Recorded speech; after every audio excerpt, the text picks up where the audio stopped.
So here's our running segment, the Think Tank Policy Discussion. And this is another one from yours truly. I'm going to bring up a police policy. All right. So listen to this. Instead of using taxpayer money to pay out police abuse settlements, how about we use the offending police department, use their pension fund so that when they abuse somebody, when they kill an unarmed black man or unarmed anybody, and they have to settle or have an agreement, instead of using taxpayer money, basically they can pay out of their pension. I personally think you will see a huge decrease in unarmed people getting shot by police, and there's going to be a huge change in culture. What do you guys think? 100% agree. Mm-hmm. There's some disagreement, so I want to go to the disagreement right now.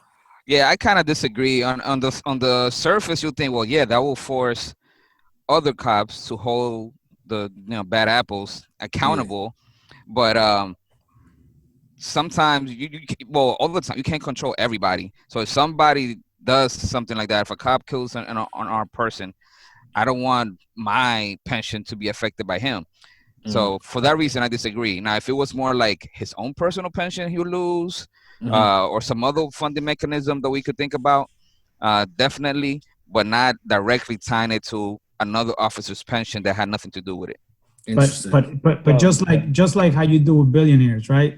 How do you affect change? You go to people's pocket. Yeah. And we're going to go to 0%, but I'll guarantee you the percentage go down because now you're messing with people's money. Yeah. What I'm saying. So, right, we're never going to get to a point that's going to be like completely stopped. But now if I'm a cop and I see the bad apple, I'm going to be like, hey, you gotta chill because you're messing with my money. And it's going to affect my money. So we need to bring that down. So now it's just the taxpayer money. They really don't lose anything. They get away with there's nothing to lose. All right. So I know we got an alternative policy. So I'm going to go to Felipe. First, let me explain a little bit. Pensions work by the company investing money in somewhat aggressive investment plans to build up to the amount that they're going to owe their employee in the future once they retire. To take money out of a pension plan way early would kneecap that for everyone else. Plus, you'd find the fees and the damages taken from retiring your investments early would just kneecap the rest of the pension, and that would essentially make it impossible to meet the obligations of your pension to your client, to your employee. But I think the most obvious way to do it is treat them like doctors. Give them a malpractice liability. A malpractice insurance comes out of their paycheck every month. They can choose the liability on that. Get rid of qualified immunity because it's stupid. Yeah. And once the malpractice is committed, obviously they picked their level of malpractice liability insurance. They pay the difference. That way, it hurts the specific cop. They pay for it out of their paycheck. You can even include that in the paycheck, like Social Security. Just cut that off a couple percent to malpractice liability, and there you go. That's interesting. It should also be like with the car insurance. If you have an accident, your rate goes up tremendously. I was just about to say that. Yeah. Sorry if I cut you off, but no problem. But if we think about that though, then so when that rate goes up, who's paying for it? Is that it the person taxpayer? Themselves. But the specific who pays his salary out of their paycheck. Yeah, but who pays that paycheck salary? They're just gonna say we're gonna increase their overtime hour, and they're gonna work more overtime. So I mean, I like having the insurance plan. I think it makes a lot of sense, but I think it takes too much onus off of the cops themselves. And then we have to remember that we pay their salaries. So if all of a sudden their stuff starts getting taken out of their salary or whatever, or their insurance rates go up, what's going to happen? The police department is just going to ask for more money to cover those additional expenses in the future. No, I'm saying don't charge it to the police department. Charge it to each individual police officer. Have them get their own policy so that it doesn't affect the precinct as a whole.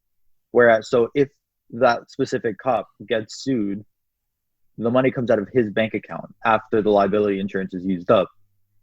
Obviously, his pay should stay about the same, if maybe go up 5%, to cover the change in liability insurance, I don't support that. But so let me throw this in, because I hear Izzy's point and I hear your point. So let me throw something in here real quick. So let's play this out. What if you do it to the individual police officers, right?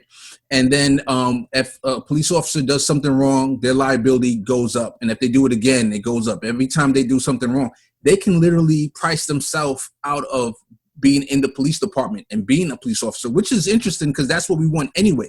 We want people who keep violating their rights as a police officer or violating other people's rights to get them priced out of the market. Now I hear Izzy's point, because if the captain or whoever, the police union boss or whatever says, hey, we're going to just keep paying you out. Don't worry about it. Every time your insurance goes up, we'll pay your insurance. Then you might have a issue. But now if you have a police department full of people who you as the police union have to keep paying their insurance bill, you're going to be disincentivized to pay that bill. So this is an interesting topic. I think we might have something here. What do you think, Izzy?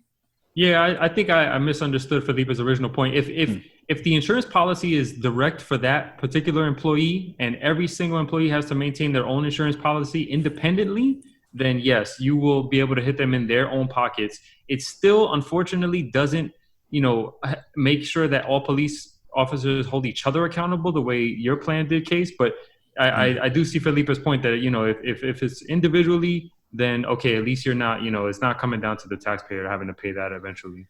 See, here we are, Case Study QB and the political junkie saving the world as usual. And when we run Gabe as a candidate, that's going to be his number one issue, or one of the issues. We got many coming his way. He's going to be really busy when he runs for office. But